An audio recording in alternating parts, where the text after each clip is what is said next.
Hola, esta clase está dedicada a Saul Cars, ya dentro de la unidad 4 del programa, la epistemología francesa.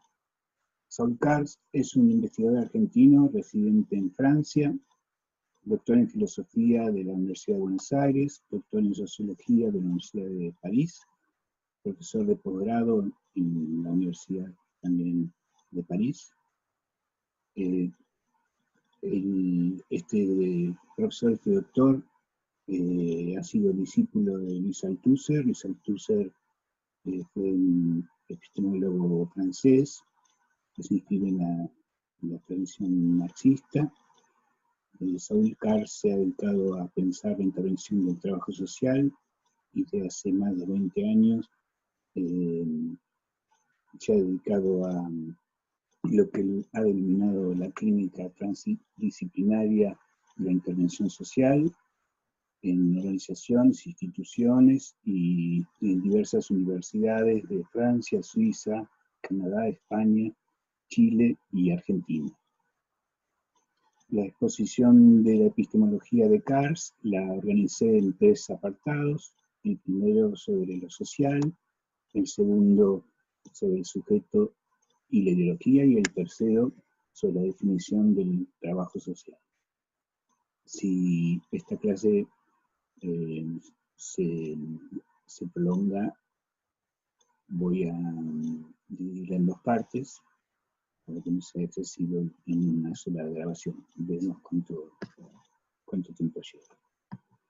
Bueno, con respecto al primer punto, lo social, lo primero que sostiene Cars es que se ha impuesto con cierta naturalidad la expresión en la sociedad,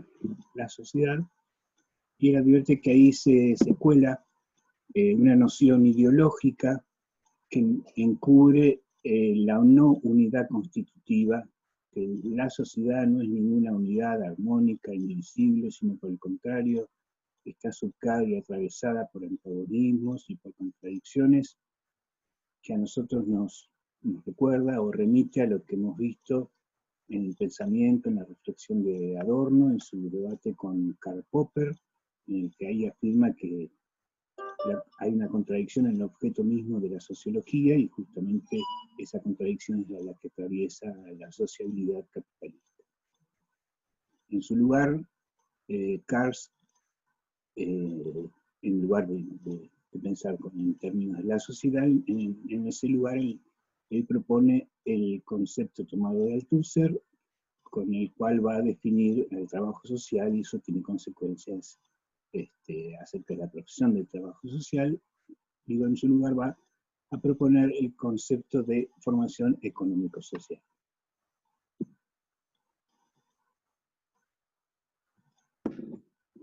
Toda formación económico-social se caracteriza por 2 procesos: el proceso de producción y el proceso de reproducción. El proceso de producción es eminentemente económico y se trata de la producción de bienes y servicios.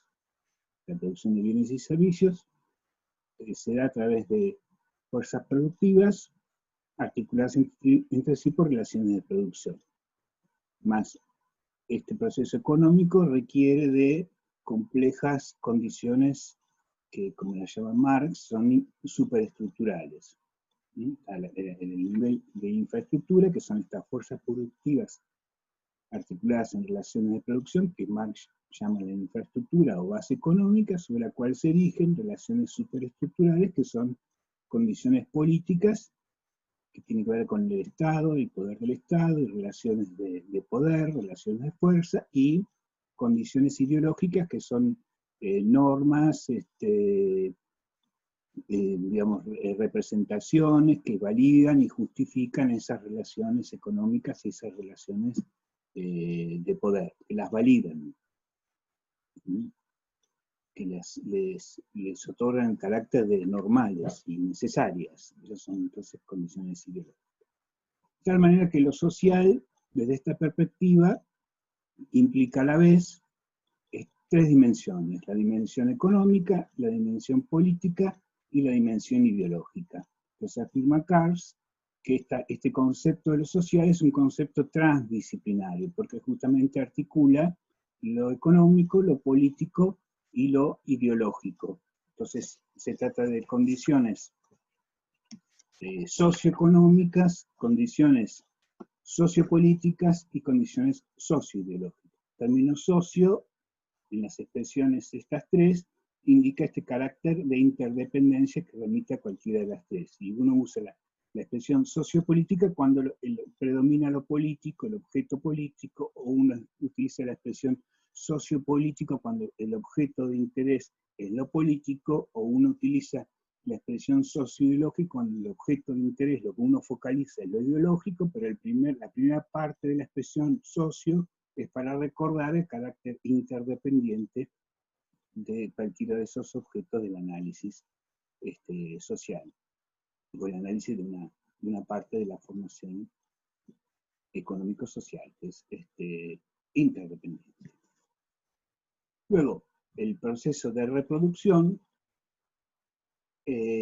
La reproducción también es un proceso de producción.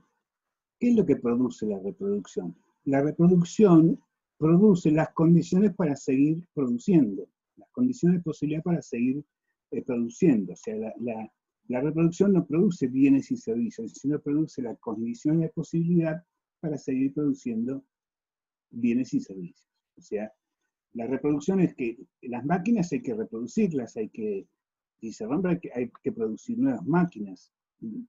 Entonces hay que reproducir las condiciones económicas, hay que reproducir los nuevos medios de producción, pero también hay que reproducir a la fuerza de trabajo. La reproducción de la fuerza de trabajo y la reproducción de las nuevas generaciones que están destinadas a ocupar los distintos lugares en la división del trabajo. Entonces, esta cuestión es clave porque el sistema educativo debe formar, debe reproducir a las nuevas generaciones de trabajadores destinados a ocupar los distintos puestos, o sea, inculcarles competencias específicas y también disecar incompetencias. Digamos, hay una formación para obreros, hay una formación para ingenieros, hay una formación para arquitectos, hay una formación para dirigentes, hay una formación para gerentes, una formación para los que mandan, etcétera, los que están destinados a mandar, los que están destinados de alguna manera a obedecer, para reproducir el sistema con desigualdades, con las propias desigualdades, las propias inequidades del sistema y del modo de producción capitalista. A través de un sistema que de alguna manera tiene que reproducir las reglas dominantes. Las reglas dominantes corresponden a la ideología dominante, y la ideología dominante no es sino la ideología de la clase dominante, a través de un modo que dice Karsh, que es a través de un modo que convenza, a través de la palabra, un modo que es por las buenas. Un modo que se realiza a través de dispositivos, a través de un aparato, que no son los aparatos represivos del Estado, sino que son los aparatos ideológicos del Estado. Es un concepto que forja Althusser, son los aparatos ideológicos del Estado. Los aparatos represivos del Estado, la policía, las Fuerzas Armadas, funcionan básicamente o primordialmente a través de la violencia y secundariamente a través de la ideología. En cambio, los aparatos ideológicos del Estado funcionan primordialmente a través de la ideología y secundariamente a través de la violencia, fundamentalmente a través de lo que se denomina la violencia simbólica. Esto es, y su tarea justamente es convencer por las buenas e inculcar la ideología dominante, o sea, las reglas, y naturalizarlas, inculcarlas de manera tal que aparezcan como lo natural, lo inevitable, lo normal Esas son las condiciones ideológicas de reproducción. Entonces hay condiciones económicas, condiciones políticas y condiciones ideológicas de reproducción. Esta dimensión ideológica de la reproducción se realiza a través de los aparatos ideológicos del Estado, como he dicho recién, y ellos son dispositivos e instituciones tales como la Iglesia, que era básicamente el aparato ideológico del Estado único y natural, anterior a la modernidad, y en las sociedades contemporáneas es la escuela, la familia, los aparatos comunicacionales, culturales, jurídicos, políticos, sindicales, públicos y privados, entre los cuales Cars postula al trabajo social. ¿Sí?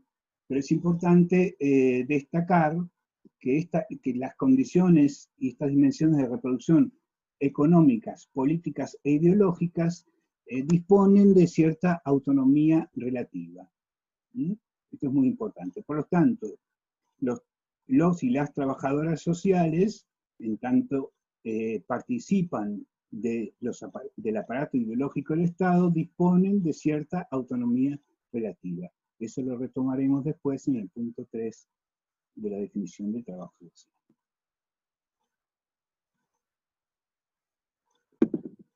Con respecto al segundo punto, que es el sujeto y la ideología,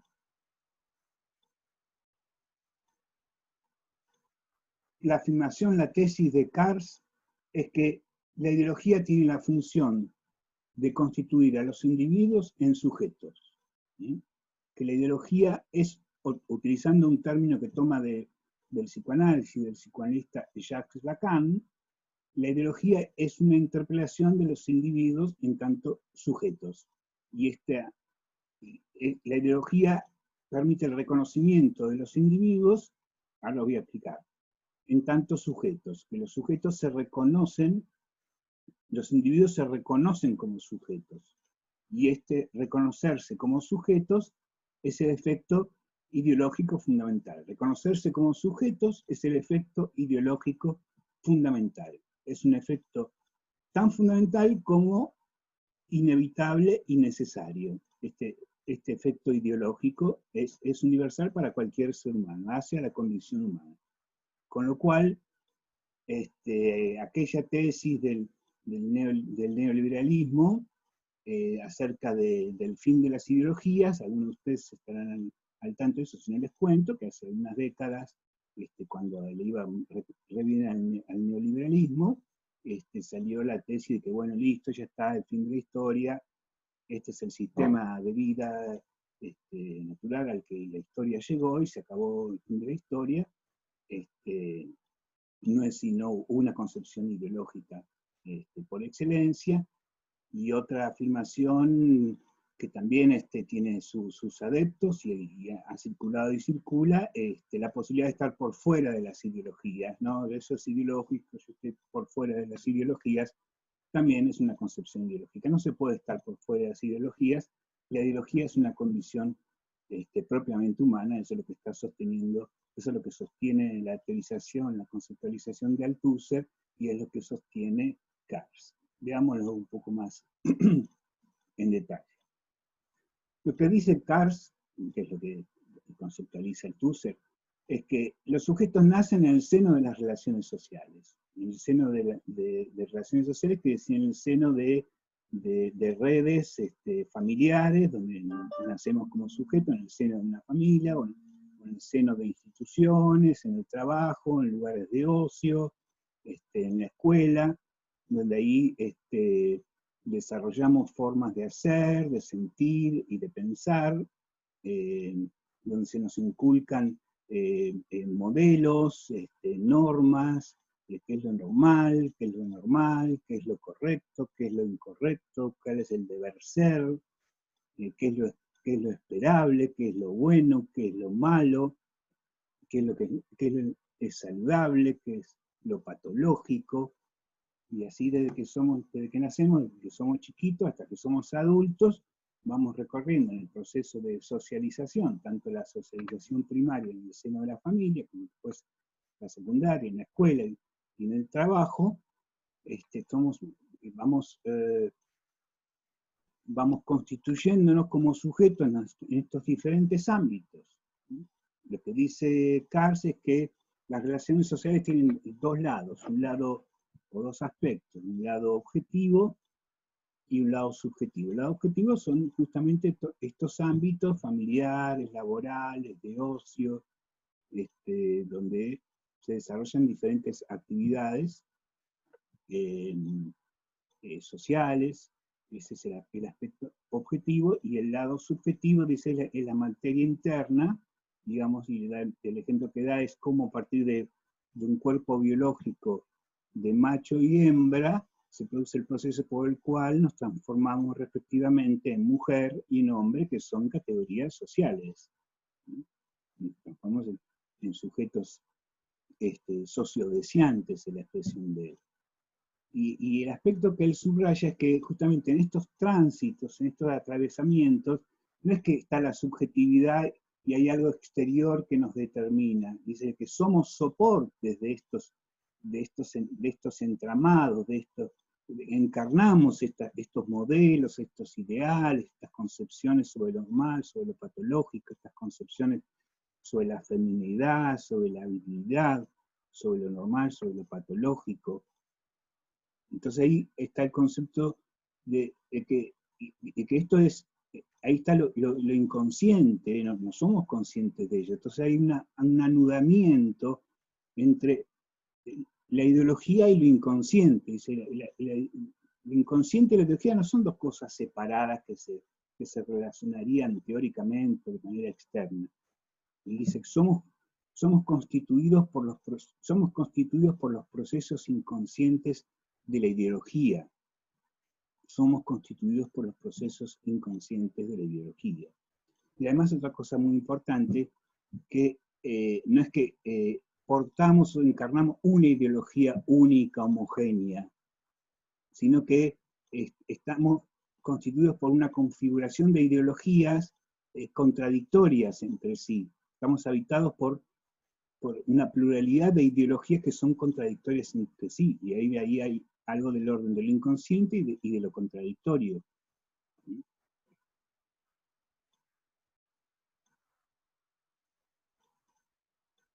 Entonces es una afirmación importante esto, que el inconsciente y la ideología están anudados, ¿sí? Y desconocemos, no somos del todo conscientes de ello. Y otra afirmación en la que insisto es el carácter contradictorio. Somos sujetos sociohistóricos contradictorios, es la afirmación de Kant.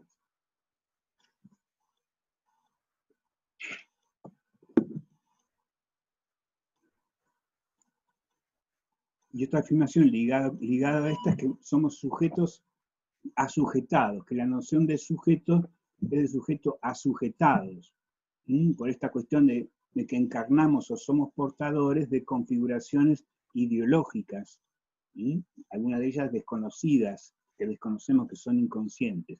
Somos sujetos asujetados, dice él, pero que no es lo mismo que sometidos, que está la posibilidad de tomar conciencia o hacer consciente lo inconsciente respecto de ellos.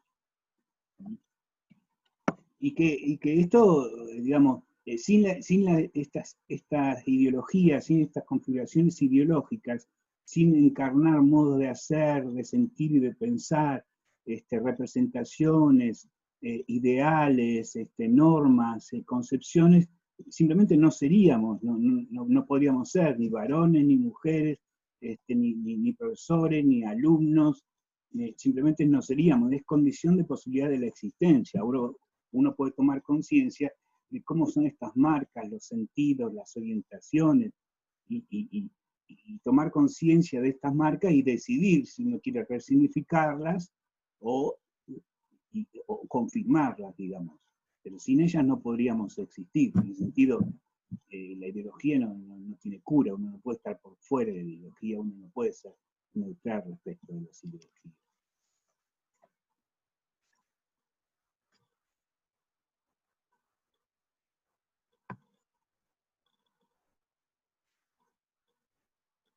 Bien, vamos a retomar en la segunda parte de la clase el tercer punto, que es la definición de trabajo social.